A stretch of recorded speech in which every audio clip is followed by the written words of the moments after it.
I'm Brigham Larson with Brigham Larson Pianos. This is a 1922 Baldwin, 5'7", and I'm a big fan. I'm a huge fan of Baldwins from this era. This is absolutely the golden age of Baldwin's piano manufacturing. Really, the reputation that Steinway enjoys today, it was a competition between Baldwin and Steinway after World War II, when, prior to World War I especially, the German manufacturers were the main ones on the scene, but after the two world wars, that wasn't an option. So it was kind of head-to-head after World War II. The only place that could manufacture high-quality pianos was the United States. Baldwin and Steinway were the two competitors, and that's very much in this era. Of course, this is 20, 25 years before that happened, but Baldwin was still very much in their high-quality piano building, even years later. But I would say this is, I would actually take a 1920s Baldwin, 19-teens, 1920s over even where they were 20 years after that. So these pianos are awesome. Okay, we did a full refinishing on the piano. So cosmetically, this piano is near perfect. I'm not going to claim A+, but pretty darn close. So why don't we check that out first, and I'll tell you about the inside.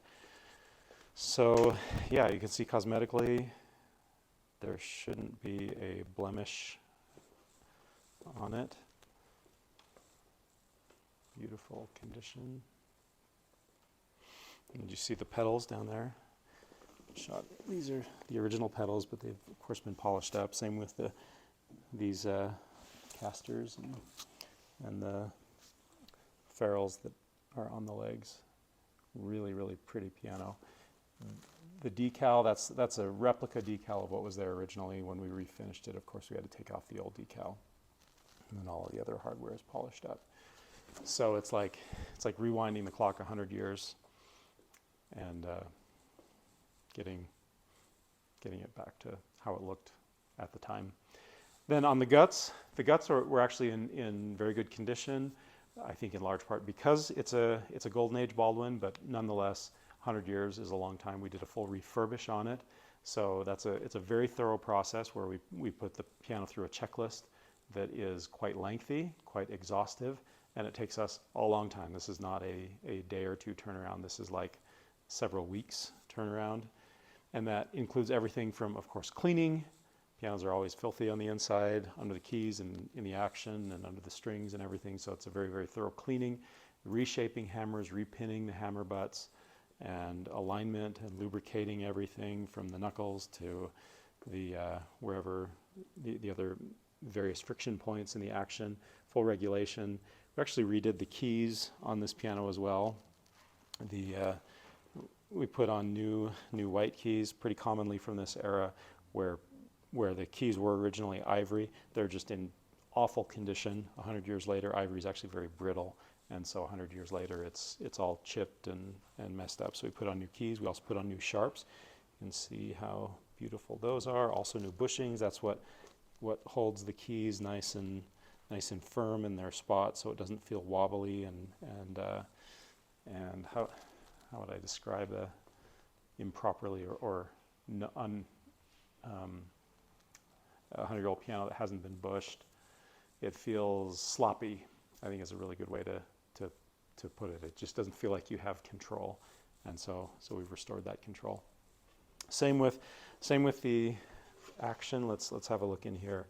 So an example of one thing that I'm talking about with regulation, you can see that hammer comes right to within a very, very close shave of hitting that string, but then it gives it a little pop right there.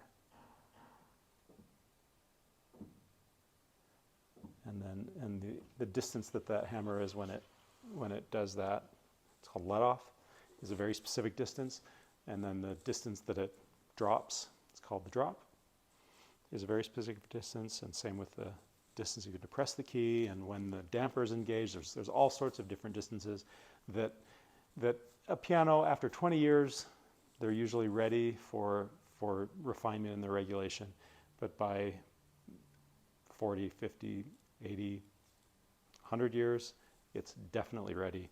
So this piano got the works, and it's playing super nice. And I think the final kind of what puts it over the top for me is the price. This piano, where fully refurbished, fully refinished, is if you were to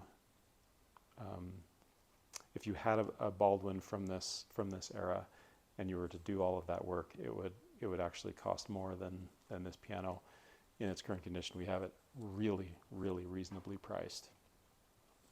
So that hopefully should make it a no-brainer if you're looking for a golden age grand piano.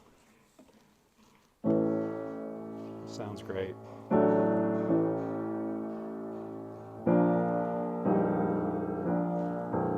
Nice bass.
Has a nice light touch.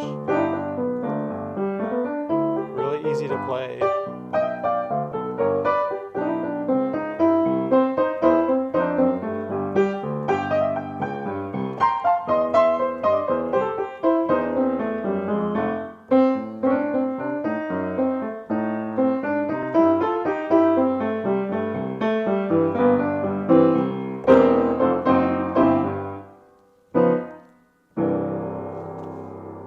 Nice piano.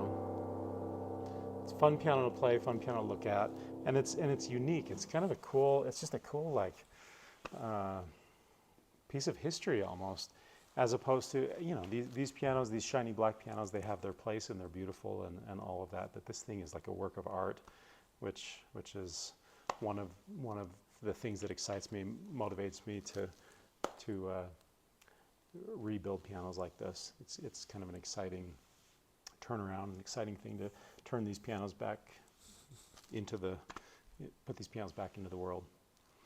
And if you're watching this piano, by the way, out of state, and you feel like, wow, yeah, that's a really cool piano, and it is, but you're concerned about, well, I wish I was closer, because pianos are obviously extremely heavy. It's actually a lot easier than you would think to move a piano long distance.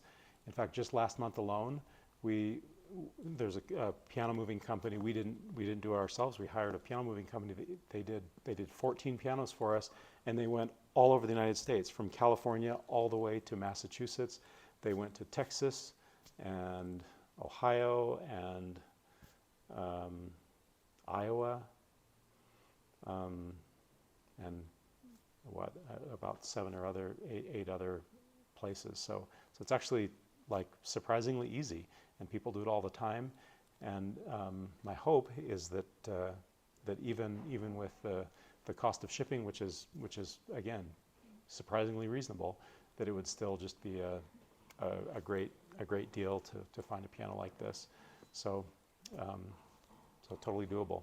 But if you're local, if you're in Utah, come check it out, try it yourself, see what you think. Really happy with how this piano turned out. And yeah, thanks for watching.